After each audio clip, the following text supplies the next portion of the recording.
এই দমদমের একজন ব্রাত্য বসুর ডান হাত, ব্রাত্য বসুর পুরো কালো টাকাটা যে লোকটা ঘোরাতো, একজন ব্যানার্জি, ব্রাত্য বসুর ডান হাত কাউন্সিলর ছিল, এখন রেজিগনেশন দিয়েছে, রাস্তায় দেখি লাফালাফি করছে 60-65 বছর বয়সে।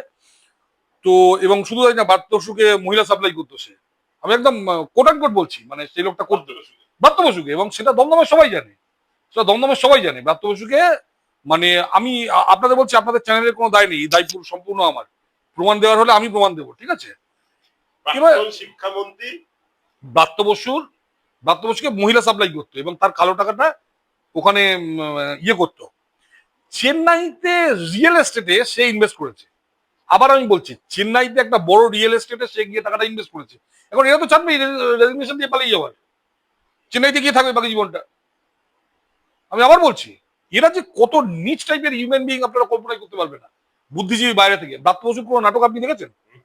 আপনি দেখেছেন? আপনি যে ক্যামেরা নিয়ে বসে আছেন, ব্রাত্য বসুর নাটক কেউ দেখেনি, অথচ ব্রাত্য বসুর নাকি সব সিনেমা নাকি, সব নাটক নাকি 100% টিকিট বিক্রি হয়েছে। আসলে কালো টাকাটাকে সাদা করা হতো, আর করতো ওই লোকটি, ব্যানার্জি। এবং আমি আমি নাম করে বলছি, যদি কালকে ইয়ে হয়, আদালত হয়, আমি আদালতে প্রমাণ সহ আমি আদালতে যাবো।